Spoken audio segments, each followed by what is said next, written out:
Hi guys, I want to talk a little bit about the Chris Reeve Umnumzaan, one of my favorite knives put out by Chris Reeve. It debuted in 2008, and a lot of people, naysayers, not wanting to accept another knife other than the Sebenza. And quite frankly, I think it's an underrated knife, and I think it's a great value for this high-end mid-tech, as you might call it. A few specs on this knife: blade length 3 5/8 inches long, handle length 4 7/8 inches. It's got a full titanium handle slab, sandblasted, just like the Sebenza. It's very similar to the Sebenza. In fact, the blade profile has a lot of belly similar to the regular Sebenza.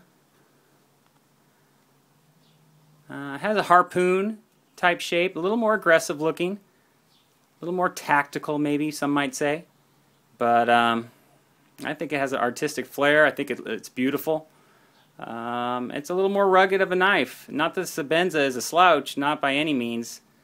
It's by far the king of the hill, but this guy, I tell you what, Mr. Reeve put in a lot of thought and engineering into this knife, and I think it's one of his favorites if you hear him talk about it.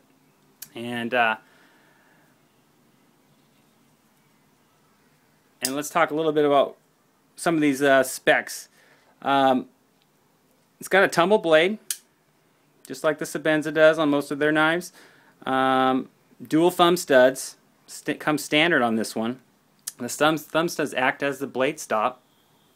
They also have a polyurethane O-ring used as a shock absorber. This came out from the, Grant and Gavin Hawk, and with permission, Chris Reeve Knives is using this.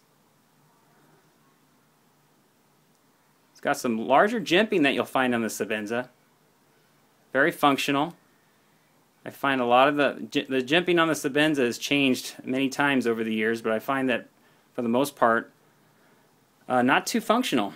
I hear some of the later versions are getting better, but this one, it really has good purchase.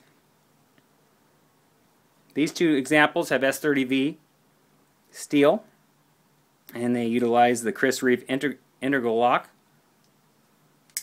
Something different though about this lock is it uses a ceramic ball located in the lock bar, which has two purposes. One of them being the interface between the blade lock and the blade there, and the second being it acts like acts as a detent. Let me show you a little diagram here. So this is the lock bar. The ball is right in this corner here. The top part interfaces with the interfaces with the blade. And as the blade comes down, the side portion falls into the detent hole, keeping the blade closed.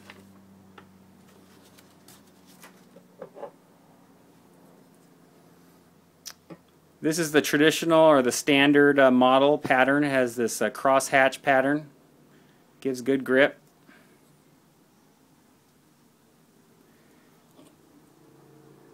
This right here is the Wilson Combat collaboration,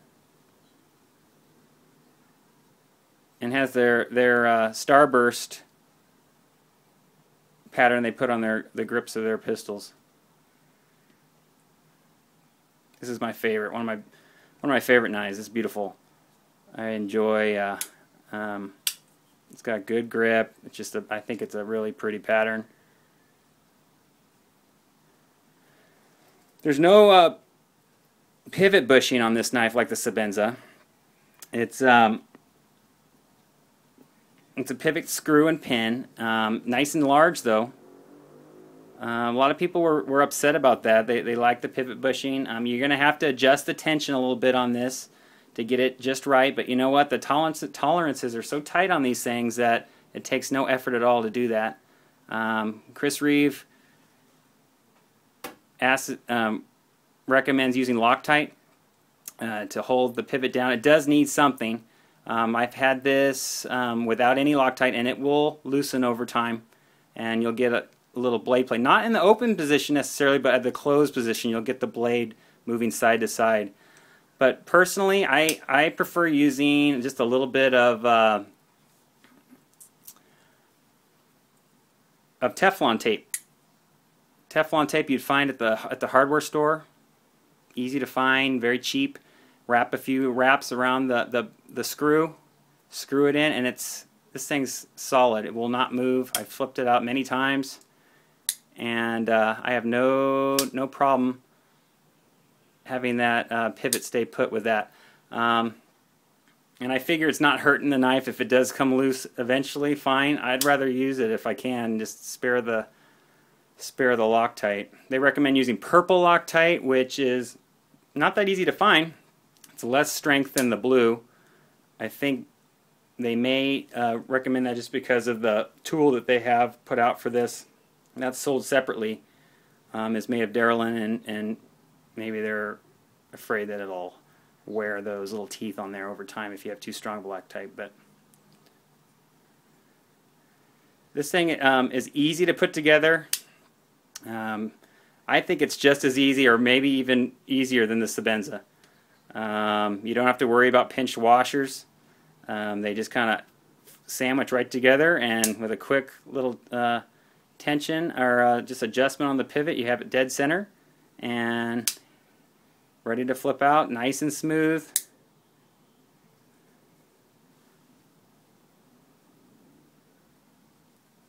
These are some of the earlier versions of the Umnumzaan. They're missing the Idaho made stamp, which is usually right there. Doesn't have that.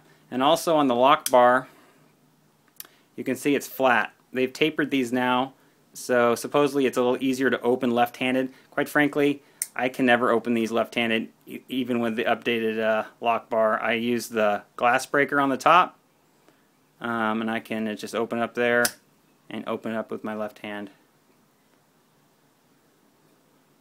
So anyway, these are the knives. These are knives that I've been carrying quite a bit. This one primarily. I really enjoy this knife, as well as the standard. I think it's, for the money, I think you're getting the most. You can get these on the second-hand market. You know, go to the forums, exchange. You can find these for $350 pretty regularly, and that is a heck of a deal for this knife.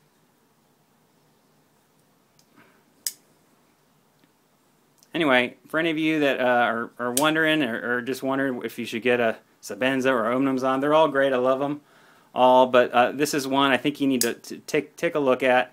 If you like the style and you're not put off by the shape of the blade, it has a little thicker blade stock than the Sebenza.